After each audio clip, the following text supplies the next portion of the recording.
Turn this off. What's up, guys? How you doing? What are you drinking? Jameson triple. Oh, shit. It's one of those nights, right? I'm not drinking because I'm being fucking lame, but yeah. It's the zero alcohol Jameson. it's just wonderful. The zero, well, Compared to the rest of us, only old people will understand that reference. You know that. Fair enough. Because I have to drink zero Gatorade now. Gotta watch that sugar intake, man. I can't. I get any more diabetic. So I'm just gonna get right into it because I am just happy you guys fucking showed up. To be quite honest with you, I had a hope that the name implied what the product would be. And once I looked you up on Bandcamp, I was like, this or you okay, so make sure. No. The new waves. Oh, yeah. I was hoping to God that it was gonna be what it is, and it totally fucking, like, as soon as I opened up the Bandcamp link, I was like, you're fucking right. Like, be on the nose. It's no subtlety. You're getting the product. We're not smart enough for something. no, but I mean, like, I was like,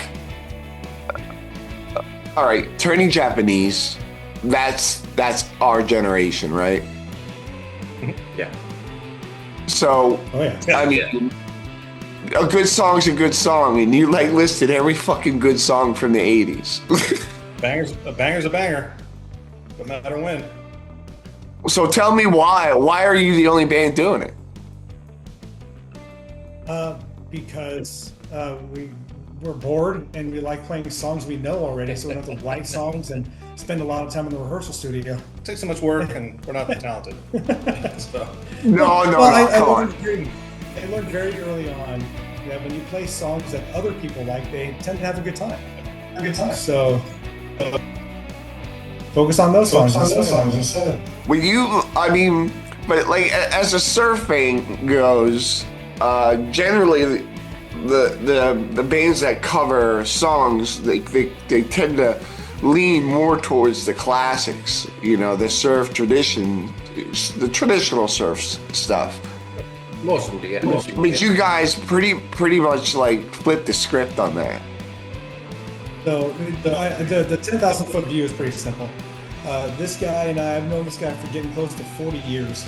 And this guy, we're getting 30 years old? 25, 30 years old? So we go way back. And so me and this guy and our drummer Turbo, we were in a surf band back in the 90s. And it was all original stuff mostly. And we broke up in around 2000, 2007, I think was the final year we did the band. Second time around. Yeah. And why'd you break up? We weren't having fun. Friends. Band scores, yeah. It's just what nobody was going to the shows. Nobody cared. We weren't writing new stuff anymore. It was just. We're all Was long-time the friends. band? Yeah, I'm the resident band whore. I'm in 47 bands at any given moment. So, yeah, Okay. I always say, why be really good in one when you can be mediocre in a bunch? And so I'm always constantly in the scene. And then in 2013, 2012, I figured out was Turbo reached out to me. He goes, all right, we got it. We're doing a new band. We're calling it the New Waves. And we're going to do instrumental versions of New Wave songs. Like, genius. He goes, find the other people. So I called that guy. And I had a friend of mine playing bass at the time. We've since changed him out. We now have Eddie on bass.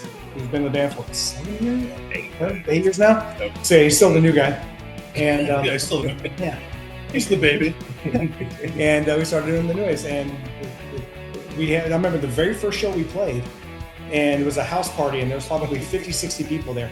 And I remember after the set, he just looked dazed. He was like, didn't know what to do. I'm like, it's weird when people enjoy your songs, huh? I'm used to that. And so yeah. We jumped the pool.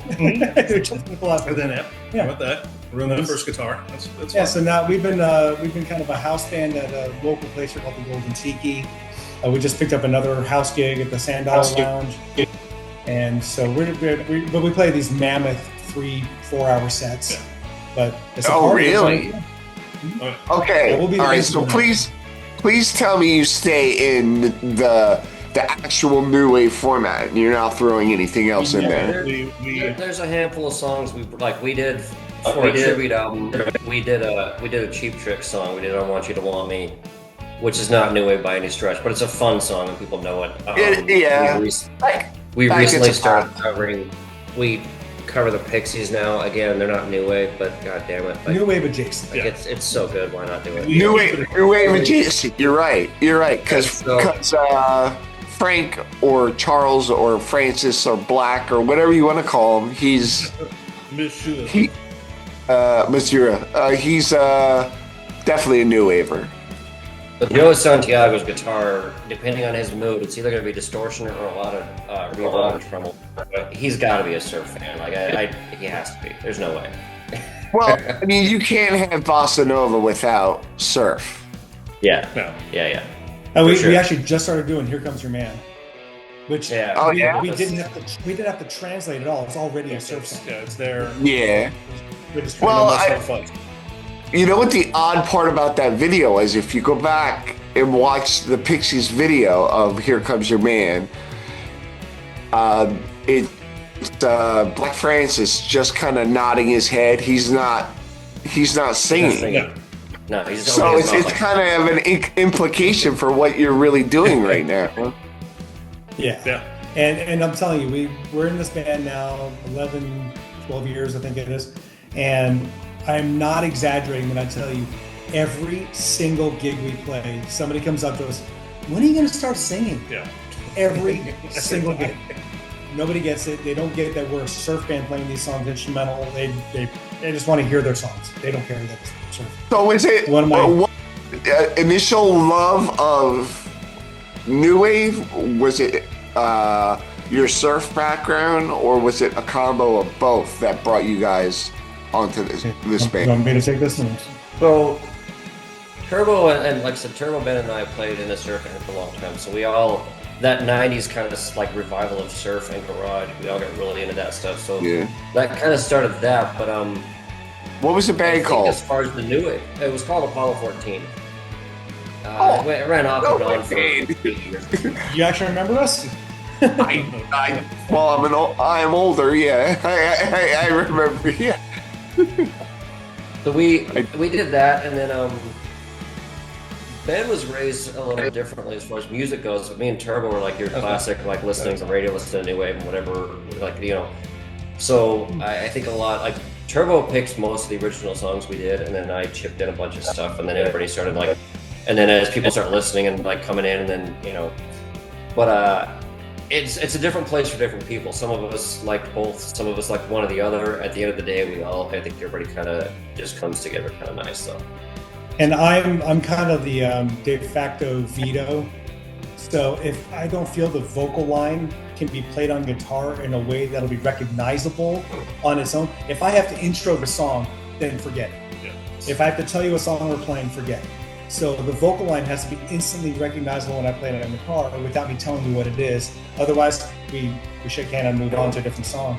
Darren and I are probably the odd ducks out. We're not new wave kids by any stretch of the imagination. You can probably tell by my shirt, even by your shirt. Yeah, I'm more familiar with that shirt and this shirt Yeah, than man. the surf. What do you have? I can't see Between it. the berry to me. Between the berry to me. Yep. There you go. We're good. Yeah, see, That's how it was. Hold on a second. Wait a minute. It's the top shelf. Hold on. Oh, you got it. Okay. Yep. And amazing record. Amazing record. Two, not one, two. And so my general rule of thumb is that if you can understand the words, I don't like it. So I'm a metalhead, and more specific, I'm a progressive metalhead. So I like it long and girthy. and so yeah, that's all I listen to. And this guy, you're the person I'm hunting. I know I'm younger by a couple of years, and musically I'm stunted. Basically, I learned everything from like 70s, like 1990, and that was kind of it. After that, it was just like Cool. What else is new? As far as surf went, I learned everything from surf based on Pulp Fiction. Dick Dale. Okay. I mean, that was, I mean, that was my first, intro forte into it, and these guys were nice enough to let me hang around and learn all these. And to be really clear, Turbo is kind of the genesis of the band. He's going to come up with the idea, and he grew up on surf. I mean, surf is in his blood. He's played it his whole life, and so we play these songs with quite a bit of reverence. There's a lot of love for surf and an equal amount of love for new wave. And there isn't a drummer that I've ever heard who has the love for both new wave and surf that would treat them both equally that way, if that makes sense. I could think of. I'm sure there's some out there, but Stevenson. Bill Stevenson's fantastic, yeah. but he's not a surf kid. And no, he's not. And you could quite literally pick any surf song from the '60s and start playing it, and Turbo will know it and play along and finish the song. Why isn't Turbo here tonight? Yeah, so, and to go back to something real quick. He just got off of work. Yeah, so our drummer, the guy we're talking about, he just got off of work. He was the one that decided he came up with the idea, birthed the whole thing. Fortunately, he called this guy who was able to put it all together, but he was the one that kind of started us. And then there is a fifth member, Ed, our bass player, who is not here as well. He is prior engagement. So Ed is he's our resident pro. The guy is a school musician. He has performed on something like 50 jazz records. He's toured the world in swing and jazz groups in his life. Played with the Cherry Pop and Daddy. Toured with them for a while. He's been all over. He's a stupid talented guy. He's great. And so he gives us some kind of. I was just listening to them. Yeah, and he's. When I change your mind. Okay. Yeah. It's he's insanely talented and couldn't be here because prior engagement. He probably got another. He probably has a show. But just wanted to. We should have started with that, but yeah. Oh yeah. In case you didn't know, I'm Ben. I'm Darren. I'm Eric. We actually all three of us like 15 minutes in. Okay. All kidding aside, you now have Philadelphia, so I will be talking to everybody and annoying the shit out of them with my nonsense, and I'll be raving You're about. not bothering me in the slightest. Nope. So I'm like probably like you guys, like a bunch of music heads, and it's all I talk about. And now it's going to be, as of today, it's going to be the New Waves and the Danger Force 5. Have you guys ever heard of them? No. Okay, you need to check out the Danger Force 5s. There's a surf band. Yeah. Their brand new album came out on Bandcamp today. Their first album. And once you listen to that first song, you'll be like, damn, where did these guys come from? And they're from the Pacific Northwest. Oh shit, okay. That's something. Kick the Tank. Look at band. Yeah, that's what we're doing. I'll go there next. Set the AC. Yeah, Thank you. yeah, it's called Will it? One more time? Tank. It's called Kick the Tank. Sacramento. Yeah, there it is. All right, cool. I'm checking it out. It's always good to find new music. Yeah, so you're in Sacramento, right? Las Vegas. To the desert. Oh, you're in Las Vegas. Yeah. Okay. Sorry. So, all right. Good. So I'm glad I was mistaken about that, because today there's a news story coming out about punk rock bowling. Oh yeah, kicking the. So literally, if you watch that video, that last moment where he's being carted out of a place, I was standing right behind the guy filming it. Were you? Who is this? Yeah. Who is the dude seeing? It was during flag. Yeah. It was during flag. Yeah. You can actually, at the beginning of the video, you can hear them. You can hear flag in the background. Yeah, I don't remember what song it was. Did Keith say anything? No. It's far enough away from the stage to where, like, the way it's all kind of set up. So the stage is over here. You have the whole runway, and then the exit area where the video was started to shoot is towards the back. So he was almost out to where a street. Like where the Merson where Person was. Yeah. I know. Yeah. But the guy was literally 20 feet from the exit. They had pushed him and kind of, whatever, sheeped him, goaded him, whatever you want to call it, that far, and, punched him along the way, which was awesome. As I like to say, they aggressively escorted him out. It was an aggressive exit. It was. My father-in-law goes, those punk rockers, they don't put up with that SS shit. And I said, no, we don't. No. I'm genuinely surprised that he got off as light as he did. Well, and they walked right by Metro, who were just sitting there watching the whole thing like, hi guys. Right. If you watch the video, they walked by 3 cops, and they're just sitting there. You can see what it's like this. Nothing really bad happened. They were just letting the crowd take care of it. Pretty sure one of them said, roll on, Popo. What did he say? Pretty sure one of the cops said, roll on, Popo. Keanu reference. That was, Father-in-law says something. I'm like, oh no, I don't think he's wearing a MAGA hat. I think he's just got that shirt on, and that was good enough for that. It was the 2 giant SS bolts on the back. It's some chopper house. I'm not even sure where it's from. Yeah. But rightfully so, the guy got move along. Get out of You here. know, like I used to go to shows, and like I guess the crew was of the same mind. Like fuck those guys. If they're gonna show up, we're gonna show up. And they would show up every single fucking time, and every time there'd be a brawl. But we never let them take the scene. And now those guys are all fucking gone. Yeah. It's a reciprocal thing. It happened here in Vegas in the 90s. Yeah. I played in punk bands for a lot of years. We saw a ton of it. And it went through a cycle, and it'll go back around again because you just never get rid of a bad penny, I guess. I don't know, man. There's always one. Some assholes always got to fuck up a good time, but the nice part was everyone handled it correctly by punching that motherfucker in the face. So, there you go. It honestly could have been worse for him. I think he got off. How was it, by the way? How was punk rock bowling? It was great. I worked at Jim Dunlop booth. So You worked it? Yeah. And so I was there 12 hours each day, and so it was a lot of fun. Again, I'm the resident metalhead, and so most of those bands were foreign to me. I barely knew any of them. There was only about 4 things I cared about seeing, and so I just worked the booth most of the time. But it was a lot of fun. The atmosphere is always great. The people are cool. It's a reunion. I took a picture with every friend that I saw when I was there, and I came home with 100 pictures. So it's like, and it was just like, because it's just a reunion essentially. So yeah, it's a lot of fun. I went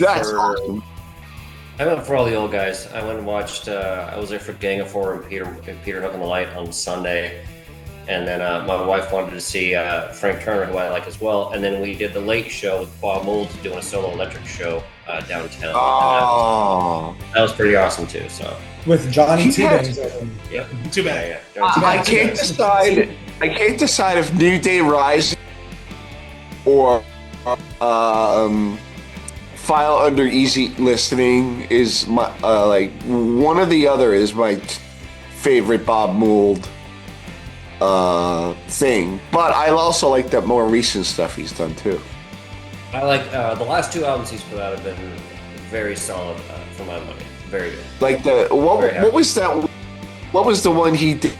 It was like 2-3 years ago. He put out like 2 EPs or something like that. One a couple years ago was, what the hell's the name of it? It was Angrier than Shit.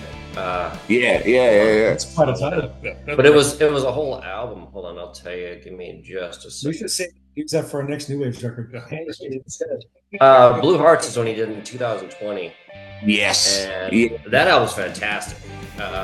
Starts off real mellow, and then just gets angry as shit for like 5 songs straight. Yeah. But great record, probably his best one in a while. Yeah.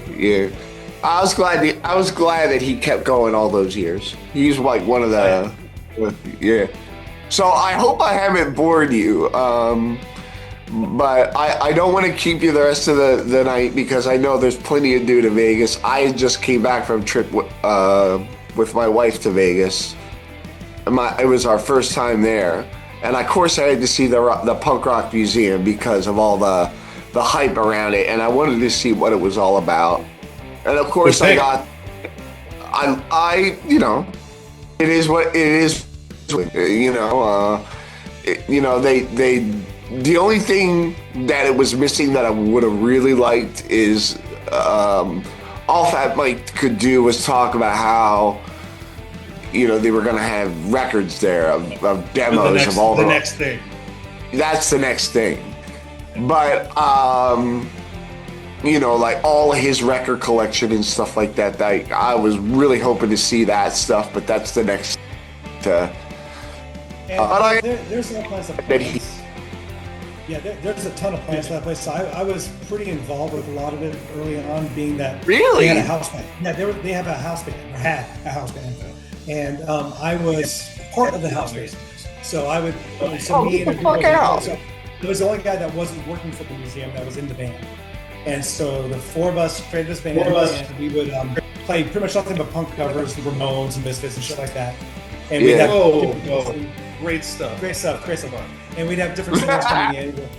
If you remember going there was a tattoo shop upstairs. The tattoo artist upstairs, he was one of our singers as well.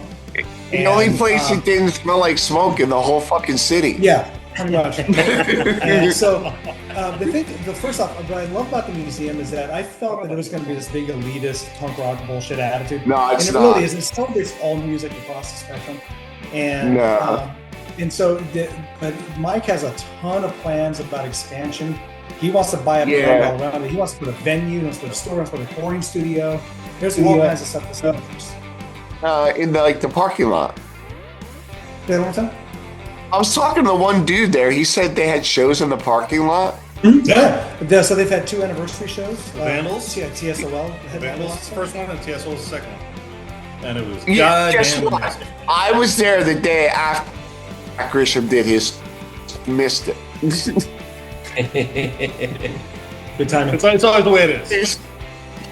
So, but you know, if you know those guys, tell them I think they did a great job, because I got all teary-eyed walking through there, and I saw Joe Strummer's guitar. So my buddies who work there, one of them, he reaches out to me one day. He goes, "Hey, you like playing poker?" I'm like, "Yeah, of course." He goes, "Okay, come down. We're gonna play poker tonight." Sure. And so I get there, and it's this Fat Mike. It's what's that one? I wouldn't play poker with that dude. He probably plays a lot of fucking poker. He plays all the time, but that's why in addition to punk rock bowling, they also have a poker tournament. Yeah. And so so I got to hang out with him a few times. It was right before Fat Mike tried to do his stand-up routine there, where he actually did a stand-up show. Was it great? Was it any good? It was the funniest thing ever. No, seriously, was it funny? What? I didn't go to the stand-up. It was fucking hilarious. And yes, he's funny. Yes. Okay. I mean, I've seen them live, so I know. I know him. I don't know him, but I know what he's like. There's a huge difference in cracking jokes in between songs and being a stand-up comedian. And it takes years to build that muscle. And so he's trying things out. He just wanted to get off the road with no effects. He loved that stuff, but he didn't need it anymore. Just something different. And so unlike most bands who break up, he has literally no intention of ever going back. He has no desire to do it again. He was going to put records out. Is he going to? He may put out music, but he's not going to do no effects. Yeah. No effects. There's a couple of things here in town that some of the other guys from, like a couple people from Dead to Me, he's working with, and then something else. So the guy that is Jack still in that band? He's from Dead to Me. Yeah, that's what I'm talking. Yeah, so that was what you saw. Okay. Right. The Codefendants. Yeah. Is Jack still in Dead to Me? I think so. I only know what's he called, the singer. That's the only dude I've ever met. Yeah, I know Jack. Yeah, it's Jack. Okay. Yeah. So he was from One Man Army. Yes. Okay. Yeah. Same guy. Yeah. I mean, they're just kicking around doing a couple different things. Just like I said, just trying to do not no effect stuff. So. Yeah. But people going ape shit for Codefendants. I mean, people were so excited to see them. So. Yeah, I have not I'm heard trying to. I'm not quite latching onto that yet. But it's still it's a relatively new thing. But I do like the girl groups he's getting involved with. Like back on the Last Gang and like that kind of The stuff. Last Gang, yeah, they were great. I got to hear them. But did they play? Yeah, Last Gang. So Last Gang was a replacement. Last Gang, I think it's the Last Gang. Something Degenerates or something like that were supposed to play, but they got stopped at the border. Yep. And so so the Last Gang was brought in last minute to replace the band. And they're badass. Their videos, they're like beating shit up people with bats and shit. So there was Lamborghini Girls. They're really cool. They're kind of like a female version of Idols. Yeah, they were good. It's one other cool band. Yeah, but I mean, I guess it's Daniel sucks, man. Yeah, the memory is. Yeah, right. That's what I look at. I'm actually running the festival right now. So. Angel Devils. Where are you? Babe Haven. That's the one. Babe Haven. Kill. They were cool. My favorite of the fest was Amigo the Devil. Mm-hmm. Love that. Oh, nice. Amigo the Devil's fantastic. Nice. So good. Is that like the Vandals like one show they do every year is Punk Rock Bowling? No, they were not there this year. The only show that they consistently do every year is their Christmas show. They're about to do a whole tour this year. But they're going to do. Yeah, they're doing fun sense now. Well, Freeze has got a dude. He just got fired from the Foo Fighters. He's fine. Please tell me Josh is back with them. I'm sure. He was here last year for the Punk Rock Museum's. He's so good. But is he playing with the Vandals again? I don't. He was there for one. He was there for one song, and then somebody else took over. The guy from was it Brett Wackerman? Army. Lagwagon. That dude from Lagwagon. See, I thought Josh played the last couple albums in Lagwagon, but no, it was God damn, I can't remember the rest. Anyway, supposedly that's what they're planning next. They had something on Twitter, Reddit, whatever. They just posted they're going to be posting dates for. They're going to do Oink to the World tour. That's what I'm kind of hoping for. Listen, man. Hey, they got a Grammy for that one. Yes, they did. Yeah. And one of the few country albums that I listen to, that I like a lot. That is pretty good. That's great. With that one, the Vandals, and the Ween. They're geniuses. Yeah. They're. Who did they play with? Were you there at the Hunters when they played? I was, but it was 30 years. I don't know. Good folks. So good. Yeah. So. All right. Any more questions for us? No, I don't mean the circle monologue. I was like nerding out on music shit. Okay. We can nerd all out right. on music So all you want, man. We really can. I just want to make sure you're getting what you need. what I need is for you guys to enjoy while you're doing this. If you're not enjoying yourself, we can cut it off. Fantastic time. I mean, I enjoy hanging out with them. Like the music is, I don't care. But hanging out together, that's our thing. We just want to get together, drink, and make a bunch of dumb jokes. That's pretty much our role. Okay. So you had to be out. What's next? We're just playing more shows. We're playing California in October. Last weekend in October will be in the. Huntington We have Huntington Beach booked for sure. We're trying to get some Long Beach or Huntington Beach community shows leading up to it. We do the. Did you talk to Jeff? Yes. Are you doing that? We've done his Surf 101. The pier shows 5 times now. At least. So we're doing that on Sunday. It's the last Sunday in October, and then we're working on putting together gigs for Friday and Saturday. And see, we're very food motivated, so really we care about the show. We need to go to Surf Dogs in Huntington and get the pastrami pizza. Pastrami pizza. If you've not had it, you are missing out. Now, it sounds weird. I have not. But okay, here's out. All right, so it's a pizza, just regular dough on the bottom. I know. Okay. And on top of that, as opposed to like a tomato-based sauce, it's yellow mustard. all the way around. Hear me out. Hear me out. Top with mutz and pastrami And pickles. Dill pickles, yeah. And dill pickles. Not bread and butter, none of that fucking sweet shit. it's so good. Well, It- we bring back we free get pies extras. at a time. Yeah. Like it's fucked up. It's very unhealthy. But if you give a shit about any one of those ingredients, and if you're ever in that area, See, I'm Treat half, yourself. I'm half a Jew, so pastrami is life. So I gotta have my pastrami. I'm a deli guy, so like if I'm in town, the first thing I'm looking for is the deli. Okay. so listen, put it this way. I start getting the meat sweats, and I'm like, I can feel it. I can feel it around the corner. Not a sponsored shot here, but go if you're ever in the area, go to Surf Dogs. And if you get the pastrami pizza and you don't like it, dude, Bring it to us. send us the receipt. I'll reimburse you. I personally will send you money because yeah, that too. Yeah. Again, not sponsored. We just love that pizza that fucking much. Yeah. It's amazing. Yeah. But we always have fun. And the fun part about those shows, I can bring the wife and kids and let them play on the beach while we're playing surf songs to the masses. Having fun. Yeah. Yeah. That's The pier shows are great, man. Here's always love You it. got the whole beach behind you in the background. It's a lot of fun. Oh my God, I was out there. It's amazing. It's amazing. Yeah. It's kind of like Back to the Beach. I love that movie. Love playing Yeah. out there. It's a good time. I'm Frankie Valley over here. Oh Yeah. yeah. Net. If you do those marathon shows, like how many songs are you playing? How many different songs are 40, you playing? 45? It's around 45 to 50-ish.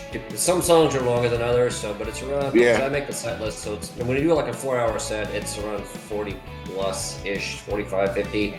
The 3-hour shows tend to be closer to like 35 to 38 songs. You've It just depends on the band- length of the show. And we give breaks. So if it's Yeah. a 3 hours, usually it's about a 45 to 60-minute set with a 15-minute break. Come back out. Oh, okay. And so usually by the third or fourth sets, that's when we kind of dial it back. And if the crowd is starting to dissipate, then we just back up. And that's a big thing too. Like you read the crowd. If everyone's still going, So most of the time, surf bands are playing as essentially background music, and Yeah. we kind of make it a party. We kind of get in your face. I force call and response. I engage the people. I don't just sit back and play guitar. You're part of we it with us. do little dancing skits. We do jokes. We have the same. We have fun. We have a good time. It is like there's certain things that we do in every single show. But when we played the Golden Tiki a lot. The Golden Tiki kind of caters to more tourists and locals, so we never play to the same crowd twice. So we get to do the same shtick at every single show. For other venues, we can't. So you get to really hone in on that. Oh yeah. And the fun part is that the bar themselves, they absolutely adore us. Yeah, So whatever we do, they're so happy because they have more fun with us than any other band. the bartenders and cocktail waitresses. I mean, they almost kind of like encourage you a little. Yeah, they treat us like family. Yeah, a couple of the security guard guys, they'll take a break and do like a little bit with us. Do they feed you? Say again? No, we go to this. Did they feed you? They have food there. Yeah, they do. It's delicious food. However, But- there is a dumpling place across the street that we are addicted to, so we go get Chinese dumplings before every goddamn show. Yeah, but see, my stupid ass is trying to be skinnier, so we're going to this fucking dumpling place with the most amazing food you're gonna eat, and I'm sitting there watching them eat because I don't want to be as much of a fat bastard. So I'm just sitting back. Have fun. Jalong soup dumplings. They're amazing. We're just advertising every. I know. fucking Seriously, episode. it's not about Golden Tiki, Xiaolong. We also try to do like tacos. kind of fun like theme shows like we did. We actually played last year. Oh. We played on Star Wars Day, so we Darren found these great like Halloween or Hawaiian print like Star Wars shirts. We played the May the 4th gig with it. We Oh, learned nice. We learned the Imperial March song and played that. You should every learn year the for disco version of the Star Wars song. We do for Halloween. We kind of just dress up. One year, much to his chagrin, I dressed up as our drummer Charlie Roken. He was out of town, so we had a fill-in guy. He still is not happy with me. Love the guy, but I maintain it was a great costume. And then every year for Christmas, whatever show is closest to Christmas, we do a stashes and sweater show. where none of us know what we're going to do, and we show up with some obnoxious facial hair and some god-awful sweater. And then and the bar actually kind of gets in on that too. Like a lot of the girls and our bartenders start wearing like their Christmas sweaters for them. Yeah. So it's like Sweater, it's a lot of fun. office party kind of thing. And it's the best part about it is that when I shave down to the mustache and I see my family, and this the horrified look on their faces, they're so disgusted. They're like, no, get that thing out of your face now. Do you have teenage daughters? I have twin 20-year-old daughters and a 15-year-old daughter. They're like, Dad, you can't go out like that. Well, they're they're- but the wife is the most disgusted of the bunch. She doesn't show up to the show. Yeah, she won't support this shit. Yeah. I have a 30-year-old daughter and 2 grandkids, so my daughter loves all my daughter loves all this stuff. She gets a kick out of it. She's past no matter what. She's past this. What's that? She's your daughter. yeah. My kids are not into it. No, but I mean, all right, honestly, for all of it. Oh, yeah, you gotta go. All right. Oh, it's just that Zoom is gonna cut us off. It gives the free guys a time limit. Yeah. Well, good times. Yeah, hey, thanks for having us on. Appreciate it. Thank you. If you have any questions, I'm the one who answers the Instagram page. So if you have any questions after this that you need clarification on, feel free to message and I'll get from me. I have 3 minutes. Do you have 3 minutes just to post interview chat? Sure. Yeah. Okay. So I'm gonna get a little closer so I can see you better. All right. First of all, I was extremely happy.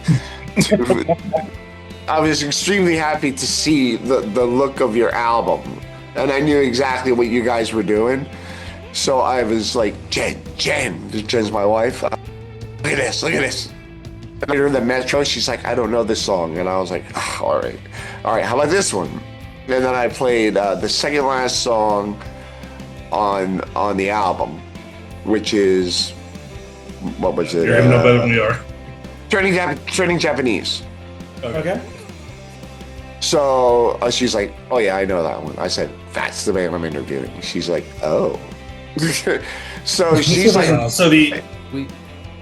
should probably mention very quickly, give a quick shout out to JW Caldwell. Yes. Who does all of our artwork, out, inside and out, our t-shirts. He does everything for us. nice. That's Love fine. that guy. All right, so I have one request from you. One request, and I beg you. I have to beg you now because you guys are so much fun. Can you do a rehearsal video for me? Just all you have to do is set up like a phone and just shoot like one shot in your practice space, like of you doing one song. Like pick an '80s song to do. Okay. We got a bunch of rad new stuff, so Well, while we're here, we'll record without the interview. yeah, you do that. You wanted just 3 guitars? I don't care what you do. Just be creative and do whatever you want. And I want to send you some. Me and my wife are huge New Wave fans. We're total New Wave. I want to send you some swag. So, did you send your address in that message? It's in the 57 Painters Way. If I send you a really long thing, yeah. No, the 214 South Savannah Drive. No, that's my old one. Holy shit, I booked you that long ago. That's what you sent me. Send Ben your address and t-shirt And size t-shirt size. for you and your wife. Yes. We'll send you a care package. Okay. Hold on. Yeah, I'll send it. I'll send it right over to you. So address and shirt And size shirt for size. you and your wife. Oh, thank. And if you have a dog, we have shirts. I have 4 dogs. Cough it up. I have 4 dogs. Bandanas, right? Bandanas. Well, they're That's not- small shirts. So Wait, it's pop on. Yeah, go. We'll send you a bunch of stuff. yeah. A bunch of stuff.